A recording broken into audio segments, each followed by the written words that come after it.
सरासर लोगों के आंख में धूल झोंकने वाली बात है।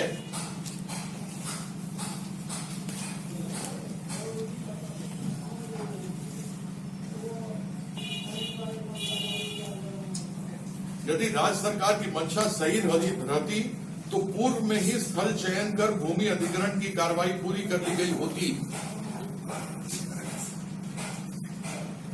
मुख्यमंत्री की संपूर्ण साजिश दरभंगा से एम्स को बिहार शरीफ नालंदा ले जाने की है, क्योंकि सुशासन केवल राजगीर, नालंदा और बिहार शरीफ में ही दिखाई देता है।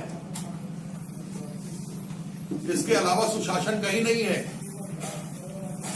पटना, भागलपुर, मुजफ्फरपुर के बाद दरभंगा का चयन स्मार्ट सिटी में होना चाहिए था, लेकिन स्मार्ट सिटी चयन में दरभंगा की हकमारी कर बिहार शरीफ का चयन किया गया है।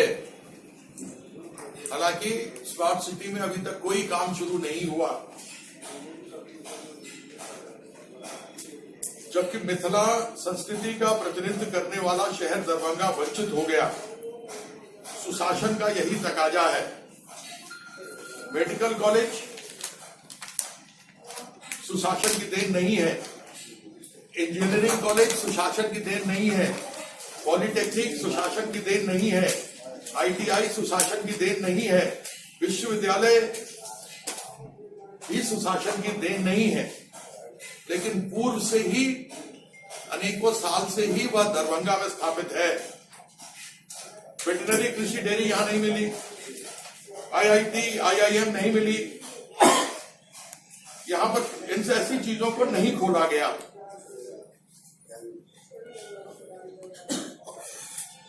राज्य सरकार ने जून 2017 में राज्य सरकार के नागर विमानन मंत्रालय से दरभंगा में हवाई सेवा के लिए समझौता किया था।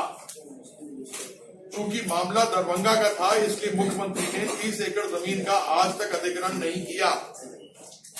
आपको सबों को भली भांति मालूम है कि केंद्र सरकार का कार्यक्रम था 24 दिसंबर पिछले महीने 2018 में, और उसमें मेरा अपमान किया गया। मैंने अपमान का घूंट पिया,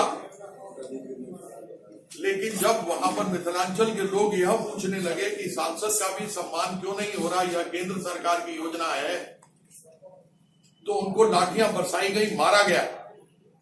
और क्योंकि वह मिथिला के लोग थे, दरभंगा के लोग थे, उनका अपमान था, इसलिए मिथिला का अपमान हमसे नहीं सहा गया और हम उस कार्यक्रम से उठकर चले आए थे। जब जून 2017 में उन्होंने कहा था कि हम 30 एकड़ जमीन हवाई अड्डे के लिए देंगे, तो 24 दिसंबर 2018 को हुए शिलान्यास के बाद अब तक जमीन लेने की प्रक्रिया शुरू क्यों नहीं की गई है? यह सरासर चुनावी जुमला है, इसके अलावा कुछ नहीं।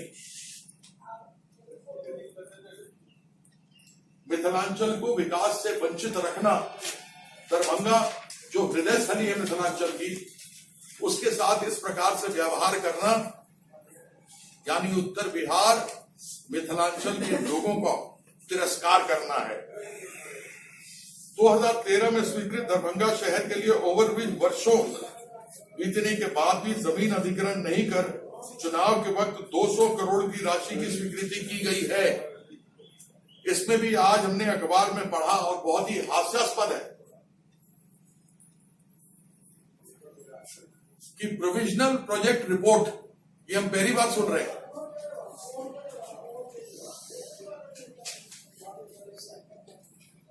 प्रोविजनल मतलब हुआ अस्थाई। या तो प्रोविजनल या तो डीपीआर बनता है, डिटेल्ड प्रोजेक्ट रिपोर्ट, विस्तार से प्रोजेक्ट रिपोर्ट बनते हैं। हमने प्रधानमंत्री से भी समय मांगा था इस विषय पर बात करने के लिए, लेकिन हमें प्रधानमंत्री से समय नहीं मिला। केंद्र और राज्य सरकार दोनों की मंशा मिथिलांचल में विकास न हो, मिथिलांचल के भोली भाली जनता को छल रही है।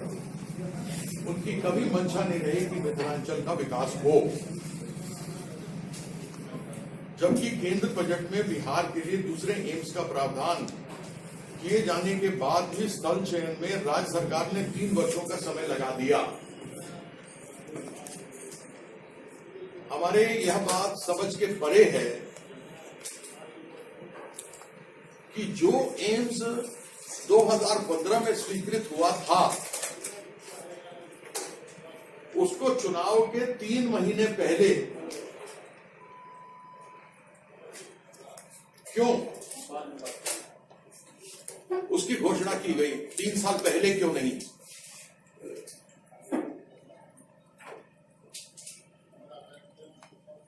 भौगोलिक दृष्टि से दरभंगा का हक बनने के बाद भी चुनाव के वक्त राज्य सरकार ने टीएमसी परिसर का प्रस्ताव एक साजिश के तहत भेजा है।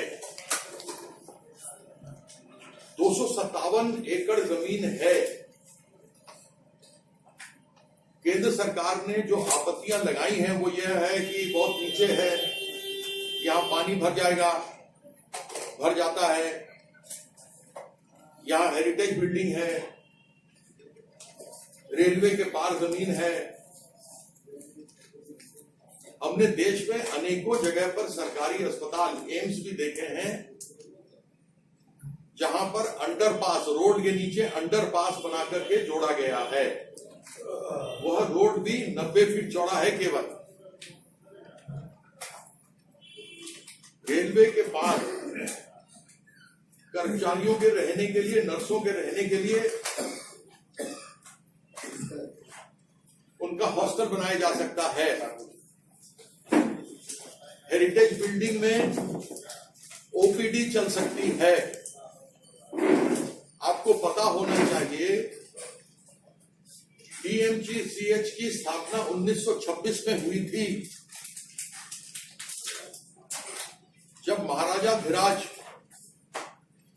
रामेश्वर सिंह जी ने 5 लाख रुपया पटना में दिया था और वहां से टेम्पल मेडिकल स्कूल को ट्रांसफर करवाया था दरभंगा के लिए 5 लाख रुपया देकर, जिसका नाम दरभंगा मेडिकल स्कूल हॉस्पिटल हुआ था। अभी तक तो बिल्कुल हम शत्रुघ्न सिन्हा जी की बहुत इज्जत करते हैं, हम उनका बहुत आदर करते हैं।